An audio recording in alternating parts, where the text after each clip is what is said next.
You never forget the sound of treachery. It strikes suddenly and sharply, like glass, rather than like thunder or warning bells. I was in the kitchen, half listening to the radio that day, just like any other. And it began with a cracking inside, your chest.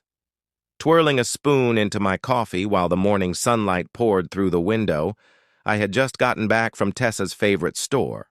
Fresh bread, almond milk. I was singing an old song without thinking. How routine, how straightforward. And then suddenly, it wasn't. I heard the door open. I assumed it was Tessa's sister, who always dropped over without warning. She had a way of entering our home like she owned it. She rarely looked at me, even though she paid the rent. But I didn't mind. I put up with her for my wife's sake, yet she arrived that morning with enthusiasm. And Tessa was standing behind her. Her eyes were wide, tense, as if she had just heard something that didn't belong in this world. I turned around carefully, the coffee cup still warm in my hand, ready to say good morning. But I missed my opportunity, because in just 7 words, Alina's voice got me pregnant. She said it, right there. Shaky voice, lips trembling like she was in some poorly rehearsed play. My mouth opened. No sound came out. The air stopped moving. It became frozen. I didn't reply, not because I was guilty, but because my brain didn't yet recognize that this was real. Tessa didn't ask me anything. She didn't search for the truth in my eyes. She didn't even blink. What kind of joke was this? Her face twisted in revulsion. And then she cracked, her palm across my cheek. So hard. My head jerked sideways. The mug I was holding fell, shattering on the tile floor. I was too stunned to touch my face, not because it hurt, but because in 1 second, the woman I had built a life with became a stranger with poison in her mouth and fire in her eyes. Before I could say a single word, her brothers barged in like they had been waiting outside the whole time. "What the hell are you?" Marco and Jared, sleeves rolled up, fists clenched like linebackers.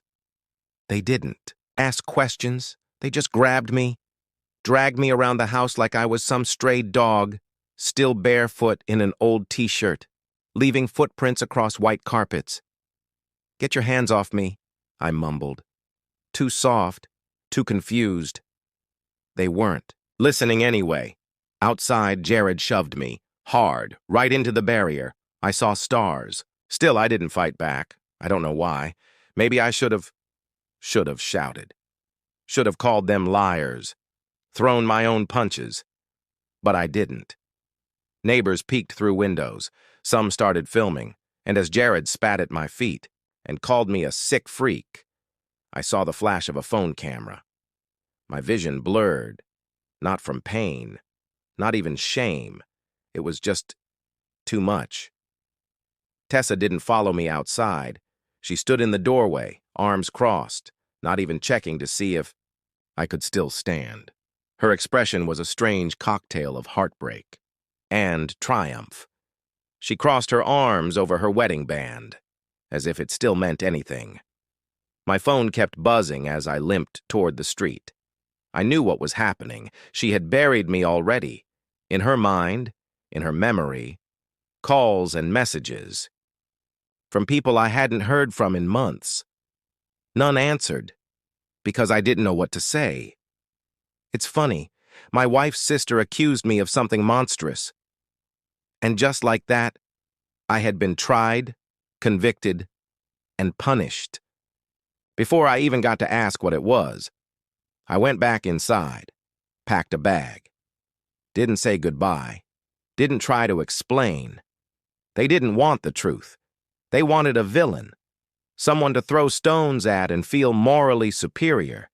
You spend your life building a home, thinking love makes it safe, but people turn on you instantly. They prefer it that way. Easier than asking hard questions. I stared down at the broken mug, at my hands, shaking, bloodied, from either the fists or the shattered porcelain. Didn't matter. I showered, wrapped a towel around my ribs, used a bar of soap to write one sentence on the bathroom mirror. You didn't even ask, and I left. No shouting, no speech, just a man with a bruised jaw and an empty heart, walking away from the life he thought was real. I had a client appointment in 20 minutes, so I simply walked past her when she fell to her knees without reaching out or moving. One of the largest contracts I had ever obtained, since, like me, life had moved on, and she returned the following day. This time, instead of knocking, she simply watched the front of my studio from across the street, as though she was trying to get people to come together. While I was upgrading a cybersecurity patch for a customer, I had the guts to go inside and noticed her through the blinds.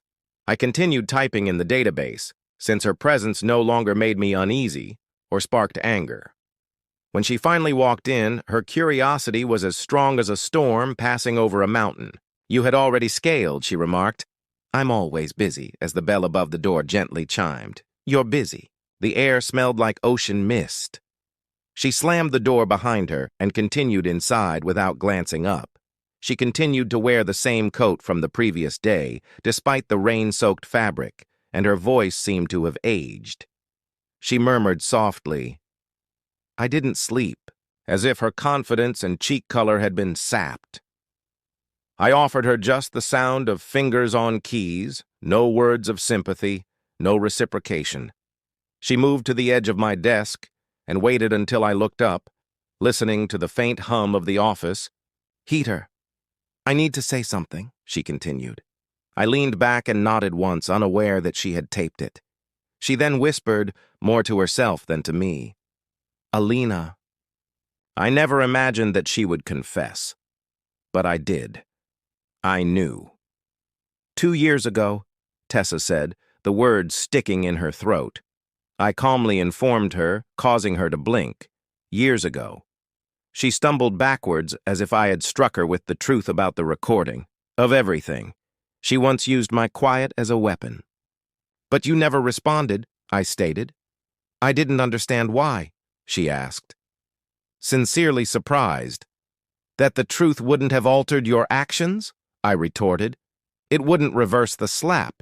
It wouldn't make up for the weeks I spent hiding, or stop your brothers from dragging me across the grass like a felon, from a society that sneered at me for something I didn't do.